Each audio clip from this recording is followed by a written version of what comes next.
let's go live to the Finance Ministry. My colleague Averagi has been stationed there since 5 days ago when the pension bondholders started picketing at the Finance Ministry. Averagi, what can you tell us from the Finance Ministry?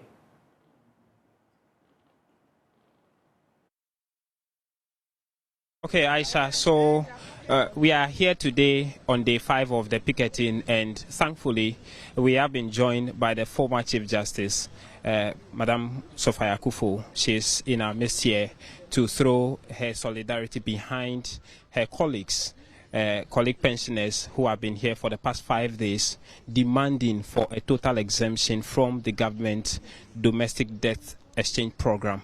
Let's have a short conversation with her on why she's here this morning. Good morning. Good morning. Thank you for your time. Some would say it is surprising to see you here this morning. I'm a pensioner. I'm a retired person. Today, Friday, I don't have any calls on my time. And this is a good way of spending my time in solidarity with my peers and my comrades in arms, to put it bluntly.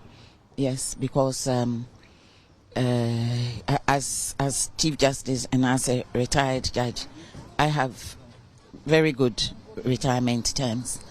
But it's by the grace of God. That is all.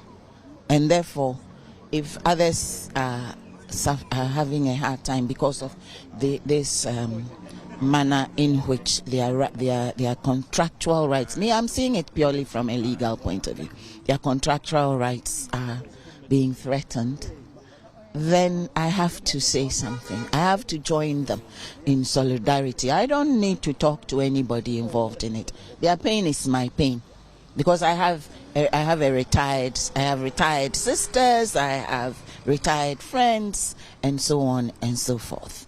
And when the bell tolls, it tolls for all of us.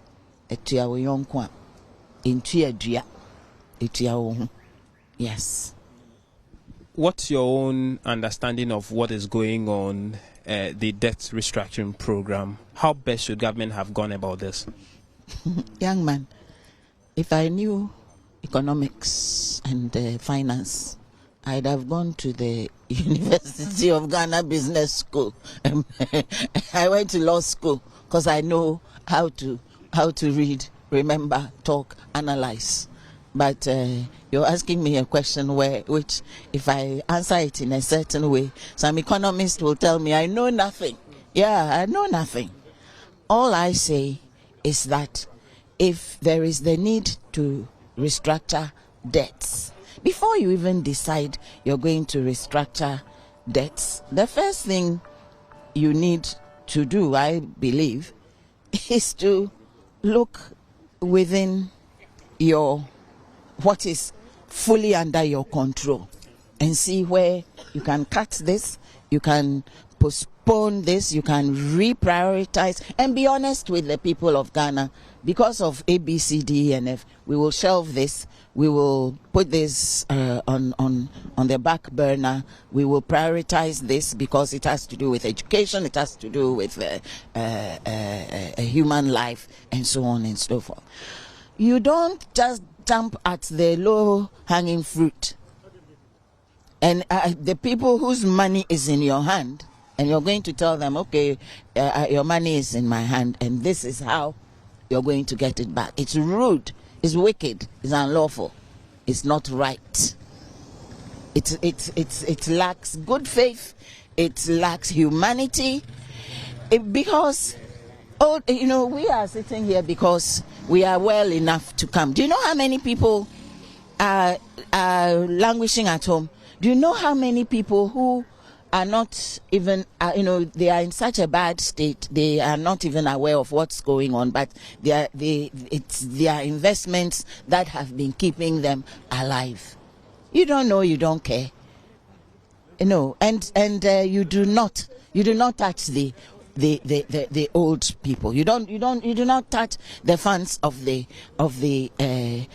aged when you have not done other things. You have not done due diligence. You have not checked on what other things you do. We are not your last resort. You haven't reached the point of last resort.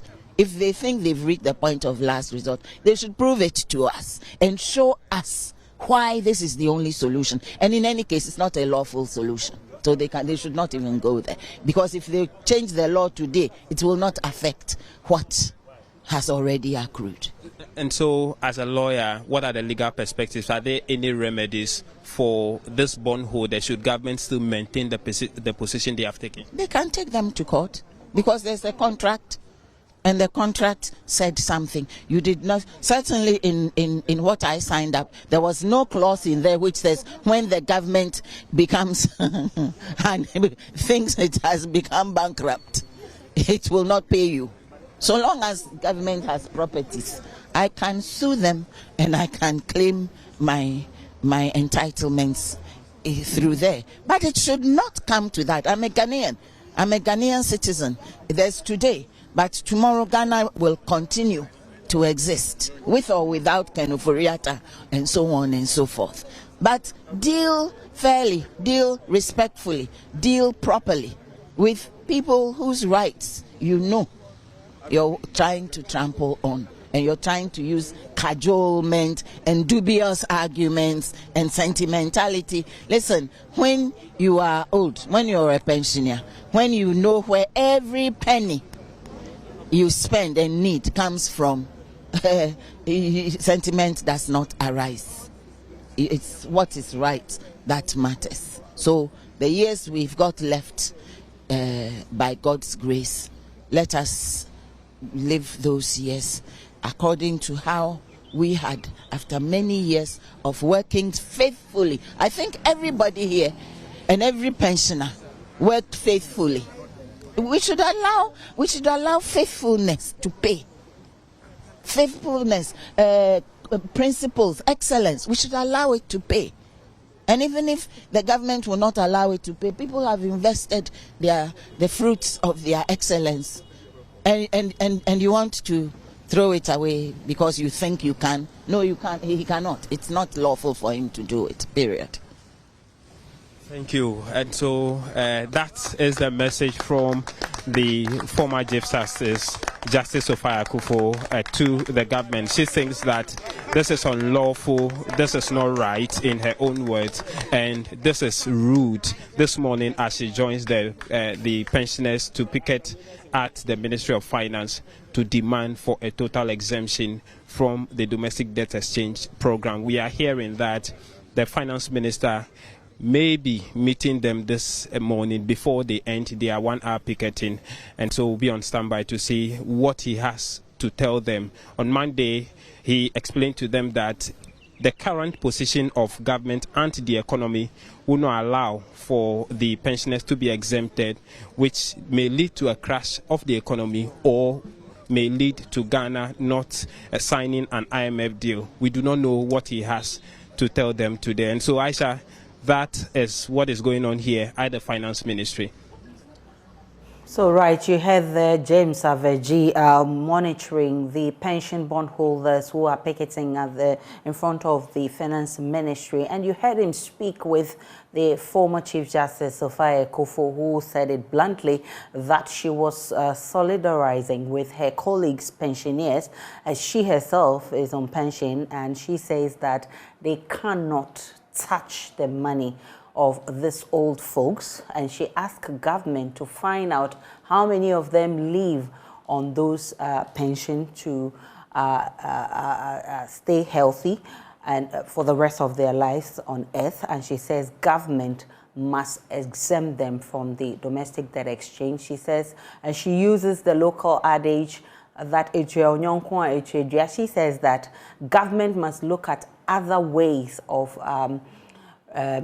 getting revenue, but they must definitely exclude the pension bondholders. And of course, you heard James Averagi talk about the Finance Ministry likely to meet these people who have been there for the 5th day. They say they will not leave there until they get something from government. Let's take a